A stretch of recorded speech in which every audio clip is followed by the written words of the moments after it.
सहकारी संस्थाओं पर विधायी एवं प्रशासनिक नियंत्रण।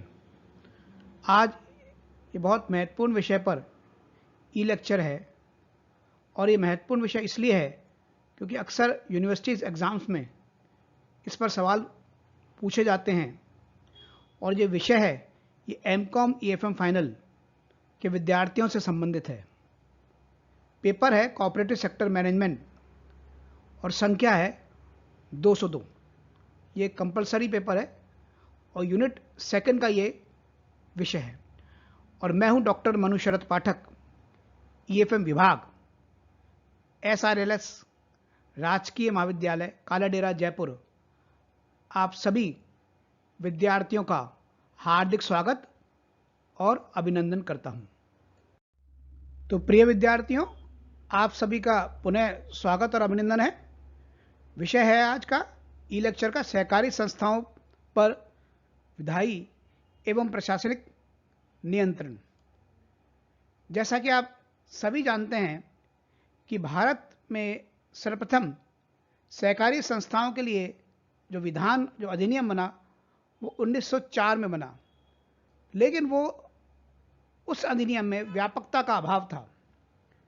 इस कारण उसके दोषों को से मुक्त करने के लिए नए नियम 1912 में बनाया गया। भारत सहकारी अधिनियम 1904 में व्याप्त अनेक दोषों जैसे केवल सहकारी साख समितियों का विकास, सिर्फ उन्हीं को वैधानिक संरक्षण, ग्रामीण एवं शहरी समितियों का अवैज्ञानिक आवंटन, ग्रामीण समितियों में लाभों के वितरण पर प्रतिबंध एवं इनके सदस्यों का असीमित उत्तरदायित्व इत्यादि के निवारण हेतु सन 1912 में एक सहकारी समिति अधिनियम पारित किया गया। अब इस 1912 में जो अधिनियम बनाया गया उसकी क्या क्या विशेषताएं थी, वो किस प्रकार से वो 1904 के अधिनियम से बेहतर था। इसमें समितियों का वर्गीकरण किया गया जो 1904 अधिनियम में नहीं किया गया था। पहले शहरी और ग्रामीण समितियां बनाई गई थी, लेकिन इस अधिनियम में शहरी व ग्रामीण समितियों का भेद समाप्त कर सीमित दायित्व एवं असीमित दायित्व के आधार पर समितियों का वर्गीकरण किया गया।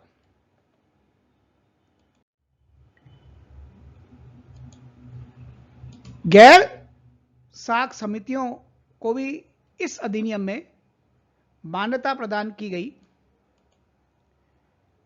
सन 1904 के अधिनियम में केवल सहकारी साख समितियों की स्थापना व रजिस्ट्रेशन को ही मान्यता दी गई थी। अन्य कार्य करने वाली सहकारी समितियों जैसे उत्पादन, वितरण आदि को भी मान्यता प्रदान की गई इस 1912 के अधिनियम में, जो कि 1904 के अधिनियम में नहीं थी।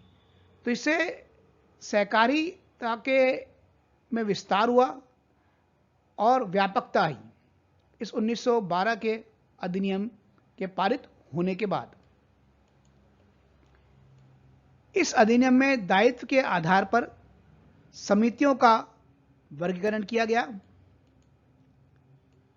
अधिनियम के अनुसार केंद्रीय समितियां यानी सेंट्रल सोसाइटीज का दायित्व सीमित तथा ग्रामीण साख समितियों का दायित्व असीमित रखा गया। लाभ विभाजन के संबंध में नियम तथा उपनियम बनाने के लिए प्रांतीय सरकारों को व्यापक अधिकार प्रदान किए गए।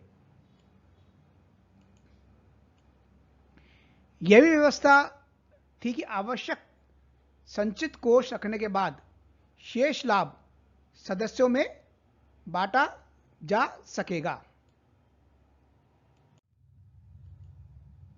इस अधिनियम में सामाजिक कल्याण कार्यों के महत्व को स्वीकार किया गया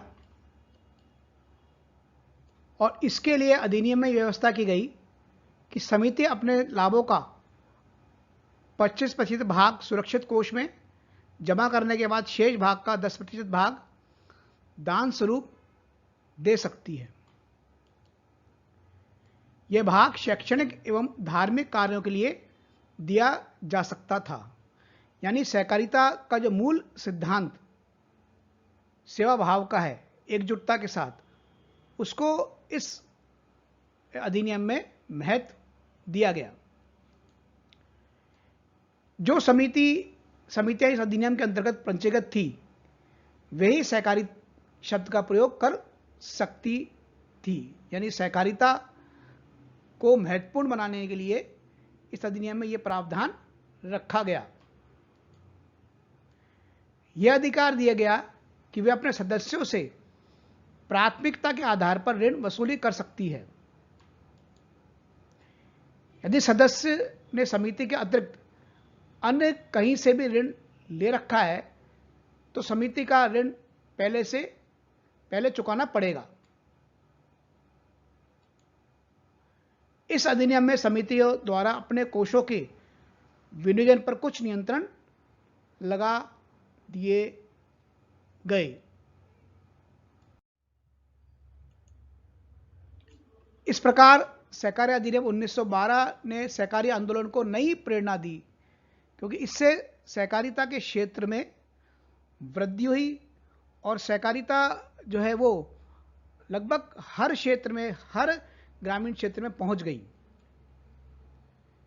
और 1913 के बैंकिंग संकट आया, लेकिन इस अधिनियम के कारण इस आंदोलन पर इसका कोई विपरीत प्रभाव नहीं पड़ा।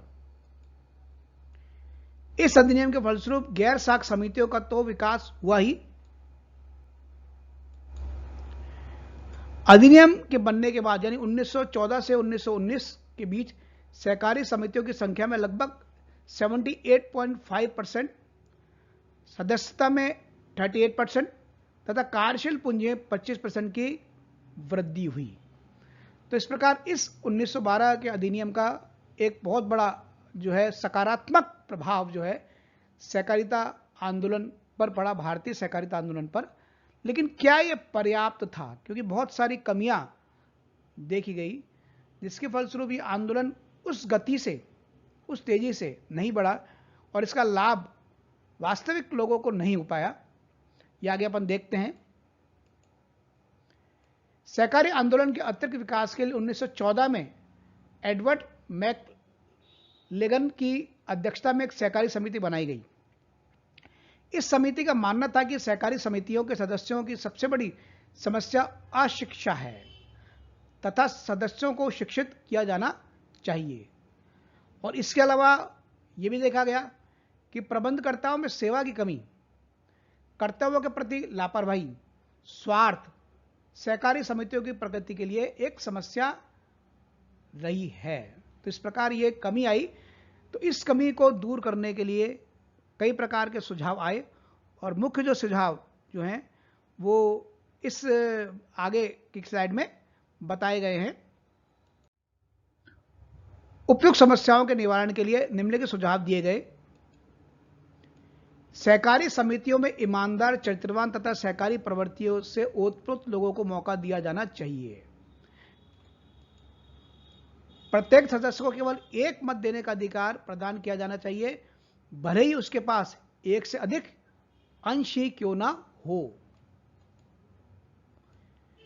यथासंभव पूंजी सदस्यों से ही एकत्रित की जानी चाहिए, जिससे कि जो है वो उनका उस पर एक प्रकार से अधिकार भी बना रहे और उनका पूरा उस पर हित भी जुड़ा रहे।